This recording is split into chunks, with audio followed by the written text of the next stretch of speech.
E no dia 15 de julho foi realizada a primeira etapa do terceiro Fórum Mundial de Produtores de Café. O evento foi online e contou com cerca de 3.000 pessoas de 65 países. Representantes do setor debateram sobre como desenvolver a estrutura da cafeicultura. A previsão é de que a próxima parte do fórum seja presencial em julho de 2022. Vamos falar agora, então, com a diretora da Associação Brasileira de Cafés Especiais, Vanúzia Nogueira. Oi, Vanúzia, bom dia, bem-vinda mais uma vez. Oi, Renata, bom dia a todos que estejam nos assistindo. Obrigada pelo espaço para a gente conversar um pouquinho sobre o fórum. Exatamente, né? Me impactou, me impressionou a grandiosidade desse fórum aí mundial de produtores, só pelo fato de conseguir reunir representantes de 65 países, ou seja, e claro, né, o grande destaque com certeza e sem sombra de dúvida sempre é o Brasil mostrando aí toda a sua relevância e o seu potencial. Então a minha primeira pergunta é como é que foi essa participação brasileira nesse fórum mundial tão importante? Bom, Renata, eu acho que o esquema da dimensão que nós conseguimos esse ano o que eu queria dizer? Bem-vindo ao mundo virtual, né? É muito mais fácil, talvez, nas duas primeiras edições do fórum, que foram presenciais em 2017 em Medellín, 2019 aqui no Brasil, muita gente gostaria de estar aqui conosco e não teve essa oportunidade, não tinha essa oportunidade, viagem muito complexa, vistos, custos, inclusive, de viagens, né? Então, o pessoal talvez quisesse estar conosco e não estava. Aí, então, nós decidimos, esse ano, dia 15 fazia aniversário do fórum, seria a data que nós deveríamos estar em Kigali, lá em Ruanda, para realizar o terceiro fórum. Isso não foi possível ainda, infelizmente. Então, nós decidimos realizar virtualmente dessa vez. E foi um fórum curto, foram algumas horas apenas, 5 horas de debates, cujo principal tema era falar sobre a prosperidade do produtor. Dessa vez, o Brasil fez muito mais um trabalho de bastidor do que ocupou o cenário. A única pessoa de Brasil que participou efetivamente durante os debates fui eu, como representante do Brasil no comitê do fórum, né? Eu fui a mediadora dos debates na hora dos painéis de apresentação das diversas origens. Nós decidimos que seriam apenas 3 representantes para apresentar o mundo todo, um por Ásia, um por África e um por todas as Américas. Por que disso? Porque todo evento virtual, né, Renata, ele precisa ser muito dinâmico. Não dá para a gente ficar estendendo muito cada painel ou cada assunto. Então, eu fui a mediadora desse painel. Agora, por que eu coloco que a gente fez o bastidor? O principal tema que a gente está trabalhando agora é a prosperidade dos produtores. Né? O que nós mais queremos é que no mundo todo exista uma mentalidade de que produtor de café não precisa estar na linha de pobreza. Muito pelo contrário. A gente quer viver muito bem, a gente quer ter uma vida digna, a gente não quer estar num salário mínimo ou num nível mínimo de renda. Não, a gente quer ter, com muito orgulho, poder falar que conseguimos ter uma vida confortável. E isso era um paradigma muito grande para o mundo, só o Brasil falava disso. E esse acabou sendo o tema principal do fórum, o que para nós já é um enorme ganho, um enorme feito. Né? Então, a gente ajudou a construir todo o conteúdo programático do fórum, que nós tivemos o Jeffrey Sachs falando novamente sobre os trabalhos que ele tem feito dentro de toda essa linha. Tivemos a presença do ex-presidente da Costa Rica, que falou brilhantemente sobre todas essas questões de um mundo mais digno, que dignidade é um direito do ser humano, né? E como isso tudo hoje está relacionado com todas as questões de mudanças climáticas também. Tivemos representantes do Banco Interamericano de Desenvolvimento, do Banco Mundial, ou seja, uma pesquisadora suíça falando exatamente sobre esse tema, uma menina super novinha. Então, a nossa ideia era estar abrindo esse leque para essas opções. assim como a própria Organização Internacional do Café também já vem estudando. Então, isso tudo foi muito bom. Desculpa me alongar na resposta. Eu adorei, principalmente quando você colocou, Vanuzi, que existia, né, até um paradigma por falar, porque é produtor de café, tem que ter uma renda mais baixa, não. Imagina, né, todo mundo quer a sua prosperidade e prosperidade num setor tão importante economicamente, socialmente, historicamente para o Brasil, que é a cadeia produtiva do café. Então, achei brilhante aí a sua colocação. E como é que vem esse avanço, então, a partir desse ponto de vista, né, do produtor de café brasileiro?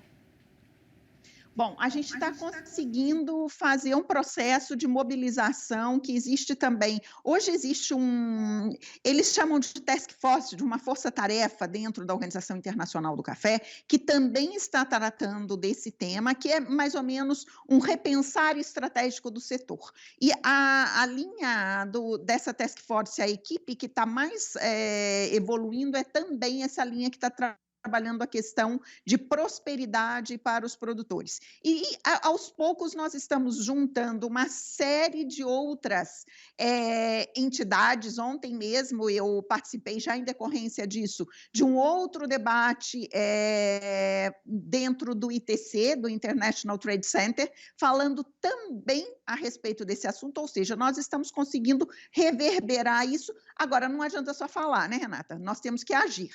E como que nós imaginamos que nós precisamos agir? Nós precisamos ter algumas métricas. Nós precisamos chegar a uma conclusão do que é uma vida digna, o que é ter prosperidade.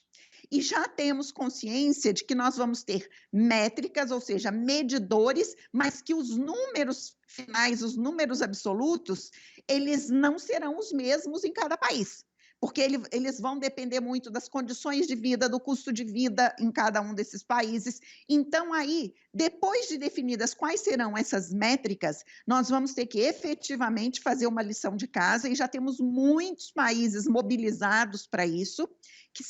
O que será essa lição de casa? Fazer uma análise em cada um desses países do quão distante estamos dessas métricas. E aí, então, começarmos a ver quais são as causas dessas distâncias e como vamos poder atacar essas distâncias em cada um dos casos. E, neste sentido, nós estamos com um apoio muito grande, inclusive em termos de recursos financeiros já sendo mobilizados para conseguirmos fazer esse trabalho em uma série de países. E as soluções, Renata, nesse momento, que é muito interessante, é que as soluções passam, inclusive, por falar abertamente em todos os locais a respeito de assuntos que, para nós, já são nosso dia a dia, como produtividade, tamanho mínimo de propriedade, diversificação de renda, ou seja, deixa de ser um paradigma, né, que o produtor, se alguém produz café numa área muito pequenininha, com uma rentabilidade muito pequenininha, o setor precisa fazer com que aquele produtor tenha uma renda que lhe dê um conforto, né? Isso deixa de ser um paradigma. Não, a gente tem que encarar, tem que ser mais realista, mais pragmático, né? Que se naquela área, com aquela produtividade, ele não consegue isso, tecnicamente, com todas as pesquisas, mostra-se que isso é impossível realmente, vamos buscar outras soluções. Isso é muito interessante, né? E claro, à medida que vocês conseguem ter e obter todo esse aporte, né, para o setor, então traz, digamos assim, algo mais palpável, mais viabilidade, né, para que isso se torne realidade de fato aí na vida de todos os produtores, né? Agora vamos falar um pouco desse próximo fórum, né, dessa próxima etapa, de fato, deve acontecer, tudo indica então que presencialmente no próximo ano, em 2022, Vanúzia? Isso. A nossa ideia é, em julho do ano que vem, aí realizar na África, em Ruanda, como estava previsto para esse ano. O governo deles está extremamente mobilizado, fizeram questão de organizar, inclusive, toda a estrutura tecnológica, que não foi nada simples, com 3.000 pessoas acompanhando simultâneamente simultaneamente, né? Mas eles fizeram questão de organizar tudo já para este virtual e estamos todos com esse propósito, do ano que vem, em julho, estarmos em Ruanda para discutirmos presencialmente todos esses pontos e, se possível, a nossa ideia é de já estarmos com alguns dados, ou seja, alguns produtos relacionados a essas métricas, se possível já algum piloto em algum país dessa análise de gap, né, de distância, já sendo realizado, para nós já termos dados palpáveis de como devemos seguir adiante. Dentro da OIC foi determinado que uma meta que até 2030 pelo menos 50% dos produtores de café do mundo deverão estar dentro desta linha de prosperidade. Ou seja, é uma meta muito ousada, mas para atingi-la nós temos que começar, né? Então essa é a nossa ideia. Os palestrantes e os panelistas que estiveram conosco no virtual, dia 15, todos eles já se manifestaram que querem estar na África presencialmente o ano que vem, querem continuar participando da discussão. Então a gente já começa a organizar a agenda de 22, já com um público de peso, com alguns interlocutores de bastante peso estando confirmados conosco. Exatamente, muito importante, né? E claro, obviamente se ressalta também toda essa participação das mulheres, né, nesse setor, na cadeia produtiva do café. Como é que você tem visto isso, né? A gente acompanhou agora e demos aqui também como destaque a reunião da pré-cúpula dos sistemas alimentares que acontece nessa semana em Roma, lá na Itália, trazendo uma reunião importante entre as ministras da Agricultura e vice-ministras da Agricultura das Américas, justamente aí como agentes, né, e claro, protagonistas, não só no sentido de produção de alimento sustentável, juntamente com a questão delas ajudarem aí a produzir, né, e a acabar, erradicar com a fome no mundo, né? Como é que vem essa participação, em especial no setor do café, que é tão importante, Vanúzia, você que está mais aí no dia a dia mesmo com elas? Olha, antes até de responder a tua pergunta, Renata, eu estou me lembrando de alguns pontos que eu gostaria de estar até colocando aqui em curiosidade para vocês sobre a pré-cúpula. Na semana passada, eu participei de um evento que foi com os jovens, falando sobre café. E ontem, esse evento que eu mencionei junto com o ITC fez parte da pré-cúpula, falando sobre essa questão da prosperidade na produção de café. Ou seja, nós estamos tendo como setor um assunto que está sendo muito trabalhado dentro da pré-cúpula, o que é muito interessante, a atenção que o mundo está dando para o nosso setor também.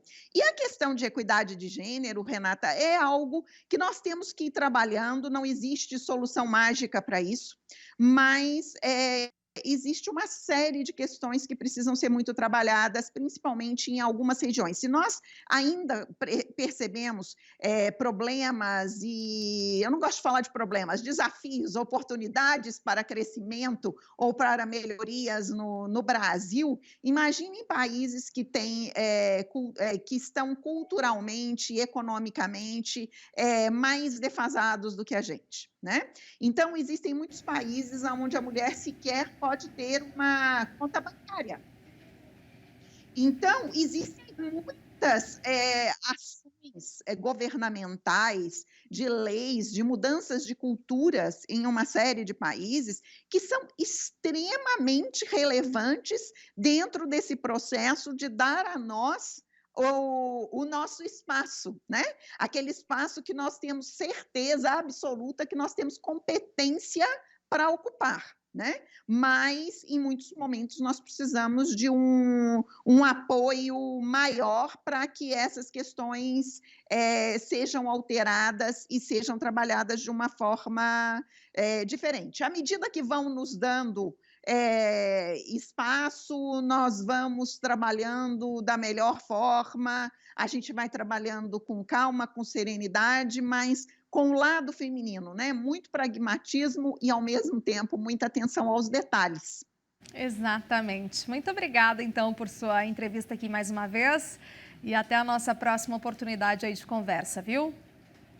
Obrigada a você, Renata. Tudo de bom. Obrigada, ótimo dia.